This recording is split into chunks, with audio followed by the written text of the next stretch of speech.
Preparen sus maletas porque esta noche iremos de visita a Santiago y Querétaro, recorreremos los conventos que alguna vez fueron prisiones y cuarteles militares, conoceremos las leyendas detrás del acueducto, nos vamos a despachar unas deliciosas enchiladas queretanas mientras vemos la historia de la corregidora, pero al final viajaremos al viejo mundo y entrevistaremos a Dr. Jekyll y el Sr. Hyde.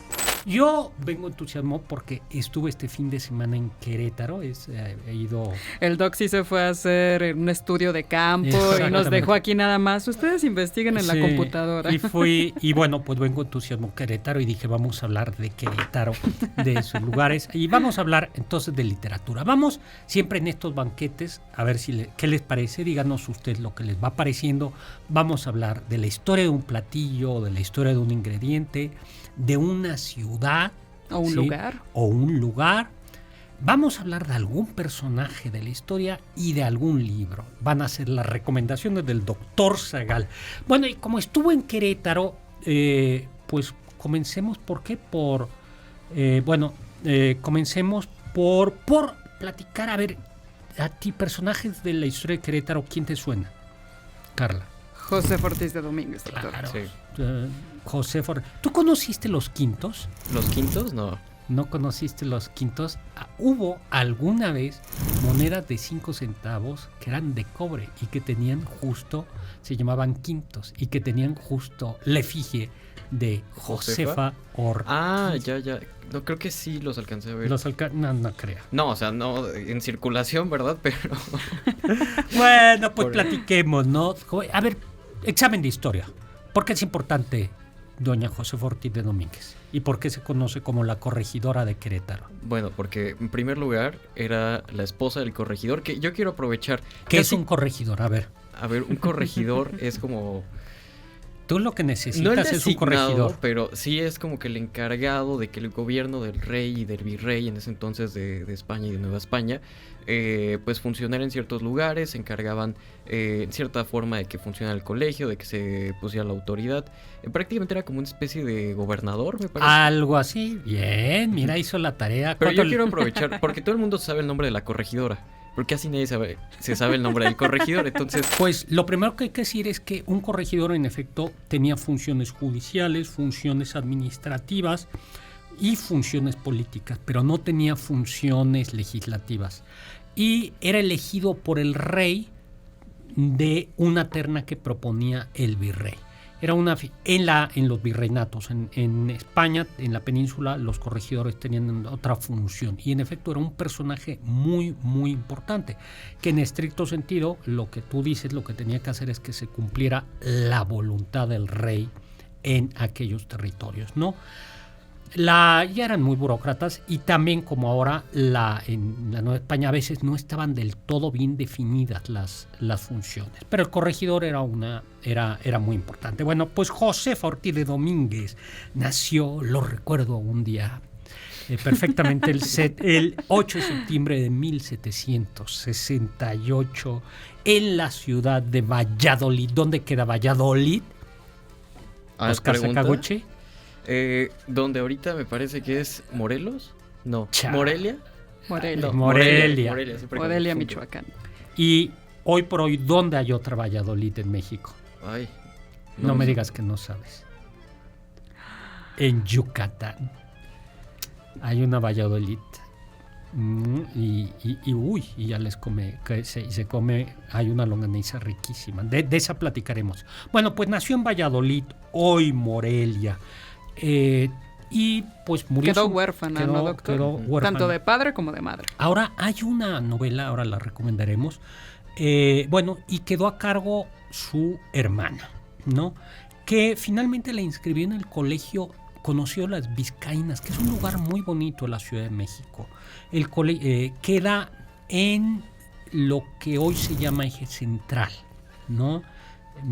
Antiguamente era San Juan de Letrán. Es un edificio magnífico, era una institución laica, es decir, se enseñaba religión, pero no pertenecía a una orden religiosa y se llamaba las Vizcaínas, o se llama las Vizcaínas, así se conocía coloquialmente, porque fue fundada por gente por vizcaínos, que dice la leyenda o la tradición que vieron a unas niñas pobres y entonces dijeron hay que hacer para algo, hicieron un colegio que originalmente era sobre todo para descendientes de vizcaínos, pero y no necesariamente para niñas pobres, ¿no? Es un lugar magnífico que todavía, hoy por hoy, sigue siendo escuela. ¿Tú sabías eso?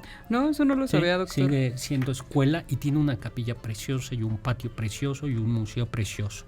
Bueno, pues ahí los atendían, orientaban jesuitas, pero como les decía, era como un internado, no eran monjas, era como un internado. Entonces, ahí esta Josefa aprendió a leer y escribir. Exactamente, y ahí fue educada. Y como justo no era un convento, podían haber visitas pues más en forma, y organizaron una visita con funcionarios públicos, y entre ellos iba un abogado que había estudiado en San Ildefonso con los jesuitas, llamado el corregidor, no voy a poner decir el nombre, y Camás era uno de los benefactores del patronato, y quedó prendado de esta mujer inteligente, ingeniosa, y la fue cortejando. Para entonces este personaje era viudo, ¿no, doctor? ¿No lo era?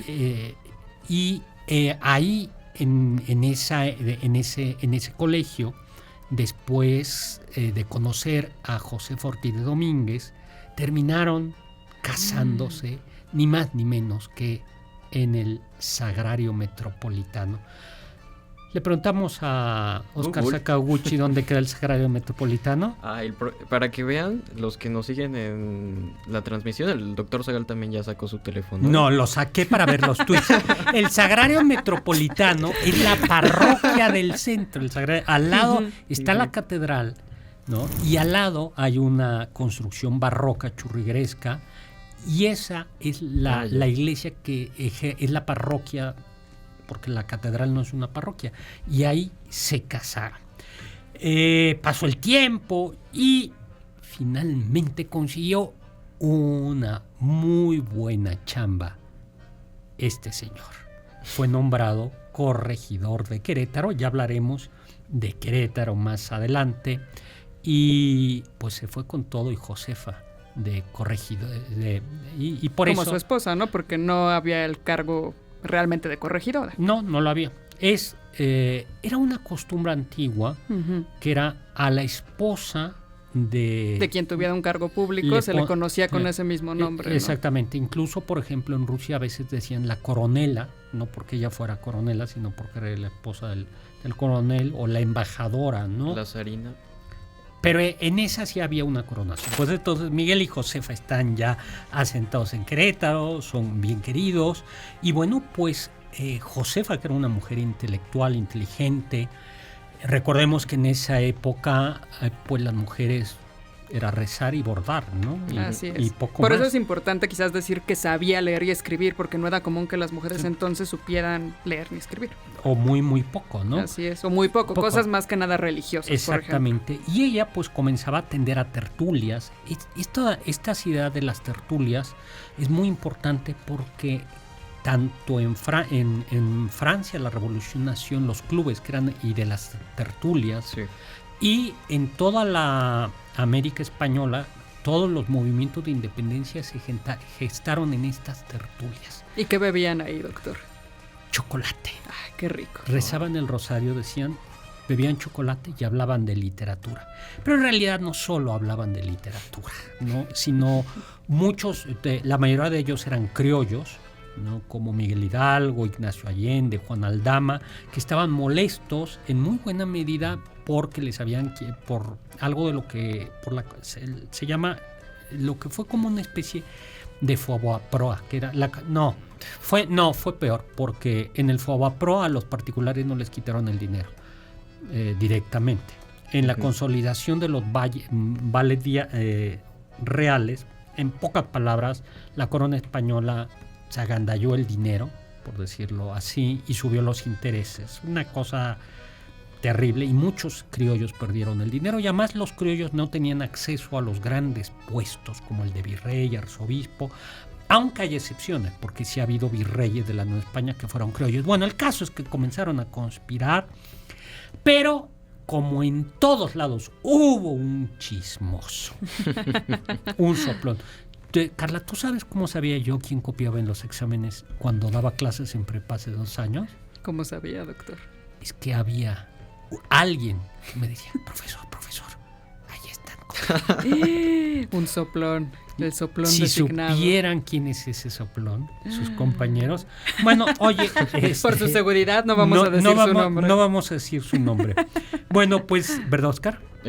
Sí, me agarraron en la movida también a mí. Ay, si tú eras el que decías. Lo bueno es que no íbamos a decir el nombre, Tú eras el que decías.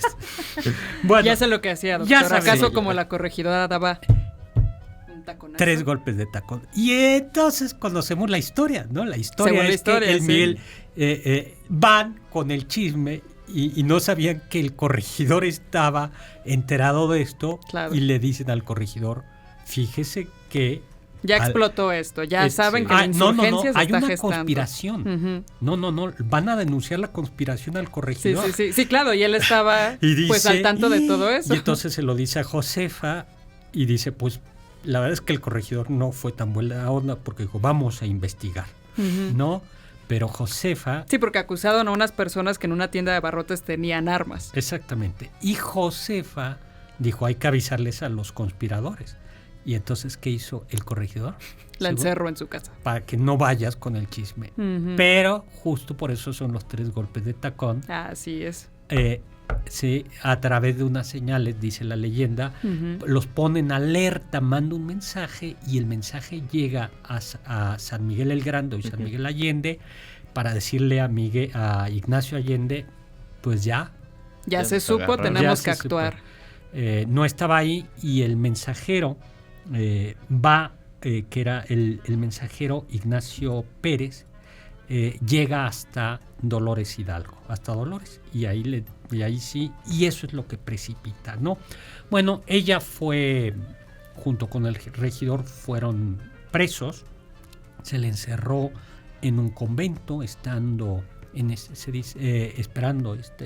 embarazada, y pues bueno, al final parece que algunas influencias lograron que fuera relativamente tratada mejor, porque decían... Pero fue hasta 1817, claro, ¿no, doctor? Que ya la dejaron libre. Claro, sí, porque el virrey Juan Ruiz de Apolaca, que estuvo, lo que se dio cuenta es que la mejor estrategia era tratar bien a los insurgentes y dar muchos indultos. Para perdonarlos, ¿no? Sí, y entonces en efecto, ya para 1820 la independencia ya eran movimientos de guerrilla. Entonces ella en todos estos momentos, pues finalmente logra salir en libertad justo en junio de 1817. 17 de junio de 1817. Entonces 17, ¿no? Presencia la independencia de México y le ofrecen ser la dama de compañía de la esposa de Agustín de Iturbide, no, la entonces emperatriz. Pero ella dice la leyenda, quien es emperatriz en su casa no tiene por qué servir en un palacio. Muy buena respuesta. ¿No? Y bueno, pues murió en 1829. La verdad es que aquí entrenamos, qué bueno que murió en 1829, porque ya si hubiera vivido unos años más hubiera visto la independencia de Texas, hubiera visto cómo se pierde la mitad de México y luego hubiera visto el desastre. Bueno, ya alcanzó a ver parte del desastre. Sí, ya el primer imperio ya era parte del desastre, ¿no? Sí, pero bueno. Pero yo les decía que estuve en Querétaro. Y estuve en Querétaro y me encantó. Bueno, he estado muchas veces en Querétaro y me encantó la ciudad. Hablamos de Querétaro, ¿les parece? A ver, es en serio es de mis ciudades favoritas. Lo único malo es que desde la Ciudad de México a Querétaro, los trailers... La carretera, eso es lo malo. No, la carretera no es lo malo. Lo malo son los trailers que hacen lo que les pega la gana. O sea, yo estaba verdaderamente espantado, porque les digo, este mes he ido 3 veces de cómo maneja, ¿no? Cuando piensas en Querétaro, a ver, Oscar Sakaguchi, ¿cuál es la primera imagen que te viene? Yo creo que el centro histórico. A ver, y el centro histórico, ¿y cuál es el edificio? ¿El edificio? Uh-huh. Uy, a mí me gusta mucho. La última vez que fui, ahorita es el Museo de Arte de Querétaro, pero antes era un convento. Era el de los jesuitas, creo, ¿no? Creo que era el de los jesuitas o el de los dominicos, ¿no? No, era de los dominicos. Bueno, es que de repente, creo que fue el lugar de enseñanza de los jesuitas. Fue jesuitas, ¿no? Y ahorita es el Museo de Arte de Querétaro, que tiene justo un claustro. El exconvento de San Agustín, ¿no? Ajá. Ni uno ni dominicos, ni dominicos, ni... Y tiene un claustro ni muy bonito porque pues tiene, creo que de las mejores piezas de barroco que hay en todo el país. ¿Y tú, Carla? ¿Tú que sí eres experta en Querétaro? Yo pienso en el acueducto. Claro. Yo pienso siempre en el acueducto. De Ese precioso acueducto. Es que no está en el centro. Exacto, está justo ya saliendo del centro para tomar las vías rápidas más importantes de la ciudad. Los acueductos, este invento romano, que no hay que confundirlo con arcos. En realidad, no todo acueducto... Sí, consta de estos arcos que si conocen Querétaro saben a qué me refiero. Exactamente, el acueducto es un ducto de agua en donde los romanos aprendieron a que como no había bombas, para salvar la gravedad, con gravedad salvar las grandes cañadas, se construían arcos, que son las partes más bonitas. Examen, acueductos del país, Óscar Sakaguchi. ¿Del país? Sí. No ubico. Acueductos con arcos. No, yo creo que el de Querétaro. A ver. O sea, comencemos. Ciudad de México. Tic-tac, tic-tac, tic-tac. Metro Sevilla, porque tiene arcos. Bueno, pues sí, acueductos, ¿no? Yo estaba pensando en, fíjate, claro, el acueducto Chapultepec, que es un pedazo. Todavía quedan algunos, o quedaban hasta al menos hace poquito, arcos del acueducto de Guadalupe en la Ciudad de México. Luego, el acueducto más alto, uno de los más altos del mundo, es este que tú mencionabas ahora. En Tepoztlán, ¿no? Exactamente. Los arcos del sitio. Que antes eran muy bonitos, estaban en un lugar muy bonito. Está el acueducto de Morelia, que es un acueducto, el acueducto del Padre Tembleque, rumbo a la carretera Pachuca, que es muy largo también. Y a mí el que me encanta, que está impecablemente bien cuidado, es el acueducto de Querétaro, porque hay que recordar que había un pequeño río en Querétaro. Todavía hay. Pero pues es una zona semidesértica, y luego el desarrollo de la ciudad, porque era una ciudad que estaba en el camino real de tierra adentro que llevaba a las grandes minas de Zacatecas, de San Luis Potosí, de Guanajuato, de Chihuahua, de Durango. Era una zona muy estratégica, llevó a contaminar ese río y necesitaban agua. Y entonces había que llevar un marqués cuyo nombre siempre se me olvida, el marqués creo que de la villa del Villar, ¿no? Construyó este maravilloso acueducto. Bueno, pues tenemos eso. Y luego justo ayer fue día de Santiago Apóstol, ¿no? Ay, sí, los cohetes como retumbaron en la noche. ¿En tu casa? Sí, a las 12. Pues a ver si no se te aparece el señor Santiago en su caballo, Apóstol, con una espada, y te da el Santiago Matamoros. Que aquí fue llamado Santiago Mataindios, ¿Tú ¿no, sabes doctor? por qué era Santiago Matamoros? Porque luchaba contra... Exactamente, desapareció los moros. Contra los moros en España en el siglo IX. Sí, en el siglo IX, según una leyenda, desapareció a caballo ayudando a los españoles para luchar contra los musulmanes. ¡Qué bonito nombre! Y según la leyenda, desapareció 2 veces Santiago Apóstol en la batalla de Centla en Tabasco para ayudar a los españoles, y la otra... cuando se enfrentaron los indígenas de Querétaro, purépechas, contra los españoles en 1531. Pero lo que hay que decir es que en realidad son 2 cosas, que en realidad iban los españoles y ya iban con Conin. Así es, que de hecho en la entrada hacia Querétaro hay una estatua gigante de este Conin. Que era un cacique, aliado, ¿no? De Jilotepec. Exactamente, un aliado indígena, y ellos luchan contra los chichimecas, fundamentalmente, que eran bárbaros. El nombre de chichimeca tenía un sentido despectivo ya desde los propios mexicas, y entonces se aparece Santiago Matamoros. En el cielo, ¿no? Se abren las nubes y aparece Santiago Matamoros, que en este caso pues fue Santiago Mataindios. Sin embargo, el historiador Federico Navarrete, que ha estudiado esta batalla, dice, en realidad esto fue una batalla arreglada. Era como... ya, vamos a ceder, pero vamos a hacer como que luchamos. ¿no? Y por eso, de repente, por eso dicen, sí, apareció el señor Santiago y los otros dijeron, bueno, batalla. ya basta. Ya basta. Ya, ¿no? ya ganaron, está bien, cedemos, ¿no? Bueno, pues sí, de verdad que vayan a Querétaro, ¿no? A mí me encantó, es barroca, neoclásica y la comida. Y yo creo que el tercer tema de hoy tiene que ser el tema de las enchiladas, ¿no? ¿Qué es una enchilada? A ver, ¿qué es lo propio de una enchilada? Uy, no, bueno. Qué metafísico se puso eso. Sí, es que yo creo que entra en ese sector donde la tortilla, si está doblada, si está abierta. No, a ver, espérame. Si tú envuelves, Ajá. pones pollo, envuelve una tortilla frita. Ah, bueno. O frita. Todavía hay la matices. envuelves Ajá. y la haces en forma de taco. Sí, no frita no frito el taco, sino haces el taco con una tortilla semifrita o sofrita y le pones salsa. Eso es la esencia de una enchilada, ¿no? La esencia de una enchilada es que justo no sea que el taco, que no esté... Que el contenido del taco haya sido freído junto con la tortilla. Exactamente. Ah, ya. Ok, Eso ok. es la diferencia. Y tiene que estar bañada en unas salsa. flautas ahogadas. Justo iba a decir, y las flautas ahogadas en eso se distinguen, porque Claro. han sido, el contenido de la tortilla ha sido freído con la tortilla también.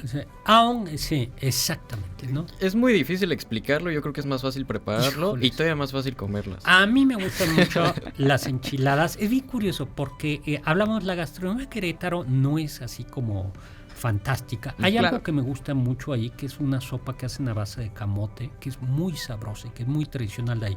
Pero las enchiladas, que en Guanajuato les dicen enchiladas mineras, Sí. en San Miguel y en Morelia les dicen enchiladas placeras, y en Querétaro les dicen... Enchiladas queretanas. No. Es chile guajillo, Yo viví ¿no? engañado. Las tres son la misma, ¿verdad? Sí, Dios mío. que es un platillo muy sencillo, es una deben de estar en comal, no en comal, ¿cómo se llama el de las garnachas? Bueno, en ese, Ujú. en manteca de cerdo. Si no hace daño al corazón, no son buenas, ¿no? Entonces se fríe las En esta enchiladas. mantequita de Primero cerdo. se ponen en este adobito, se fríen. En ese mismo adobo, eso sería lo más tradicional, se fríe pollo, aparte. Y entonces, ¿no? Y verduras. Sí, Papas, zanahorias, y se rellenan o no, se pueden rellenarse o no, pero deben de llevar queso. Ujú. Estas sí llevan crema, lechuga y encurtidos. Claro. Especialmente chiles jalapeños, más cebolla. Ay, ya se me hizo agua la boca. Qué bueno que mencionó lo de la crema. Porque yo tengo una pregunta que es muy polémica en TikTok, en Twitter, en todos lados, sobre todo en sus cuentas. ¿Por qué a las enchiladas de mole y a todos los platillos de mole, sobre todo poblano, no le podemos echar A ver, crema, bueno, doctor? A ver, entonces, primero, hay tipos de enchiladas. Entonces, yo creo que las enchiladas, estas enchiladas son muy sencillas, y esto tiene que ver, lo estamos Sí, con discutiendo. el entorno, ¿no? Que Que es justo un- decíamos es semidesértico. Es semidesértico, y además que, claro, era una ciudad muy criolla, muy criolla, ¿no? Bueno, porque tenemos las enchiladas poblanas. Yo creo que las tres grandes tipos son las de pipián verde, las de pipián rojo y las de mole poblano. ¿Por qué no hay que ponerles crema? Porque la crema compite con esos sabores. Y por eso, Ay, doctor, si ustedes... hemos cometido crímenes Sí, toda nuestra vida. unas enchiladas de mole poblano deben de llevar ajonjolí. No, Juan Carlos, desde producción. No. Es que, doctor, todos le echamos No, Sí, no. su creo que es el cremita, único su raro que quesito. no No, le echa. no, ve a Puebla. Ah, bueno. Y en Puebla las enchiladas de mole llevan ajonjolí, cebolla, y ya como concesión pueden llevar unas tantitas hojas de limón. Por eso nos odian a No, los chilangos, sí, ¿verdad? exactamente. Porque No. arruinamos toda la comida. Bueno, para eso están las enchiladas suizas o las otras enchiladas, pero las de mole poblano no. Bueno, que las enchiladas de mole poblano no llevan crema, por favor. Y yo voy a...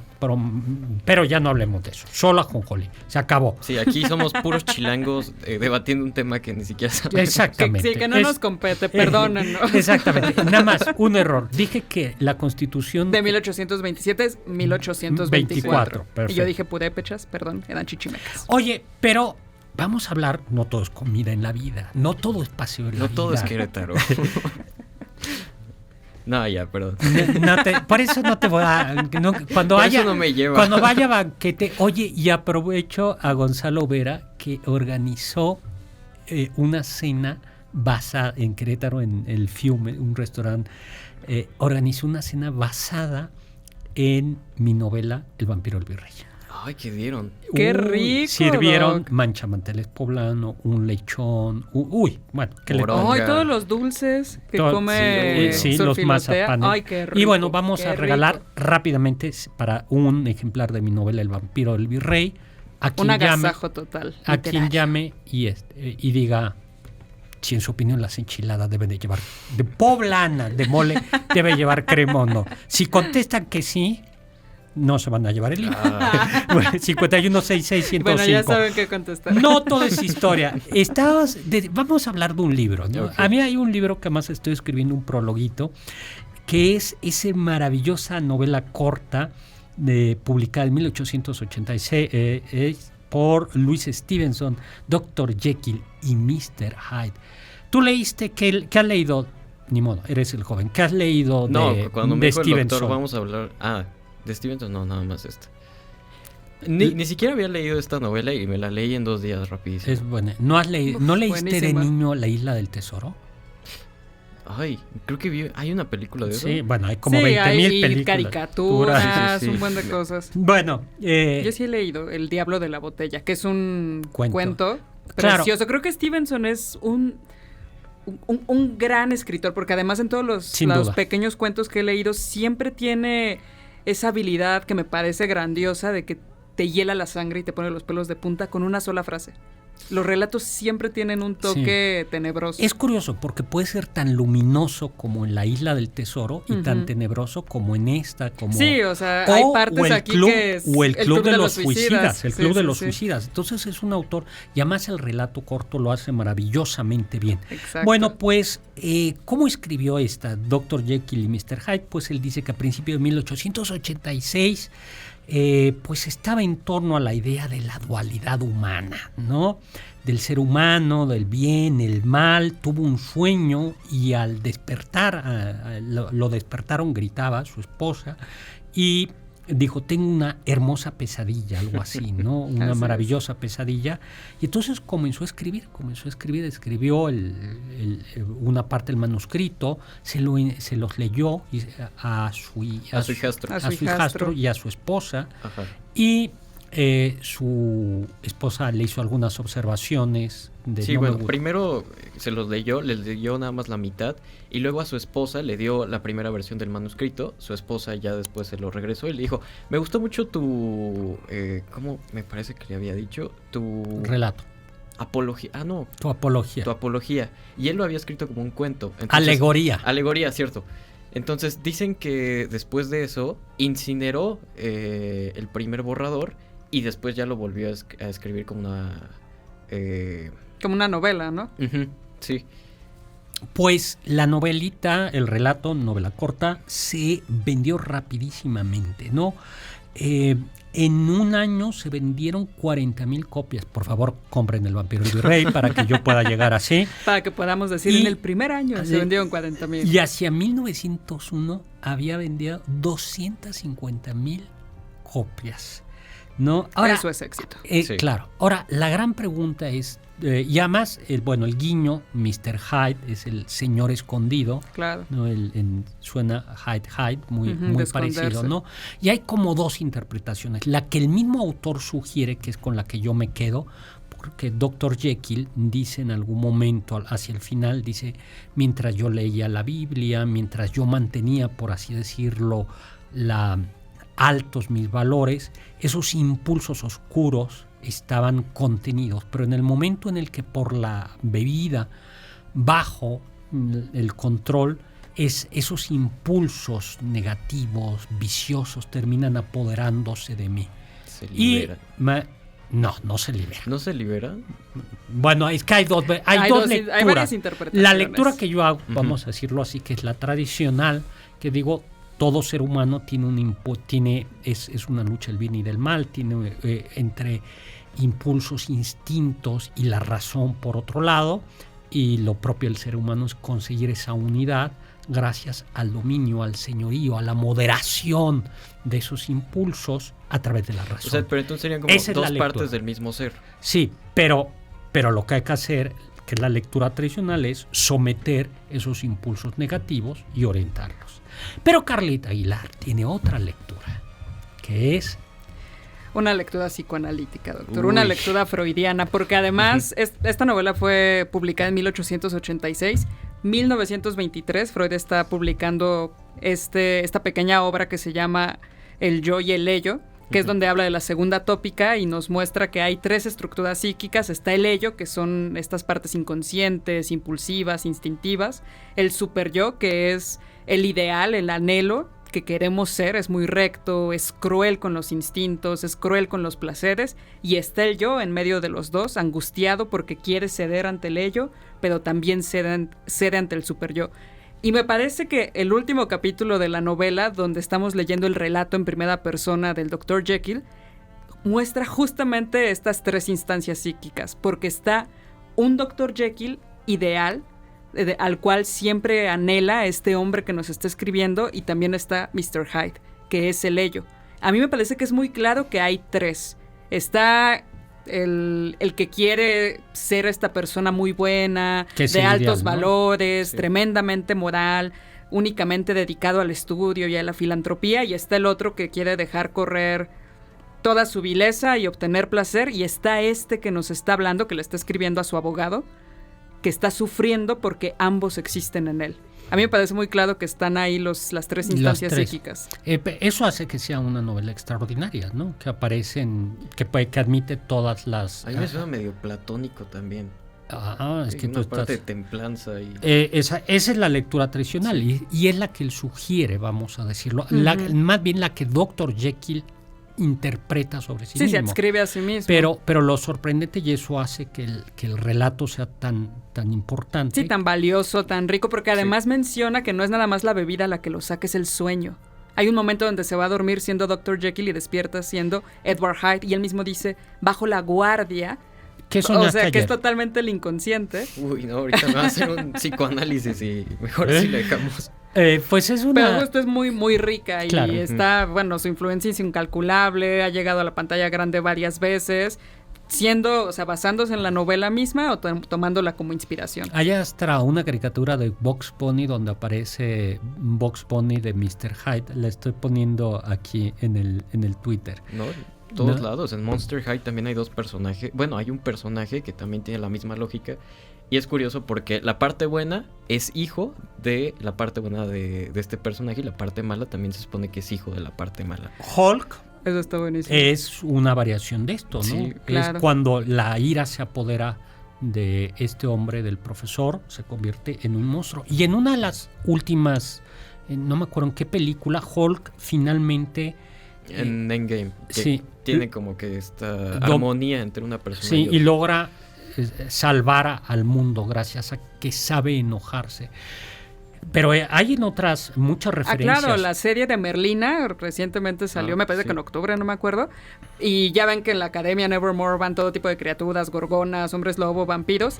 Y hay una que no es permitida justamente porque es muy peligrosa debido a su carácter inestable, que son los Hyde, que se convierten en monstruos despiadados, súper fuertes, que pueden destruir a una persona con un solo golpe.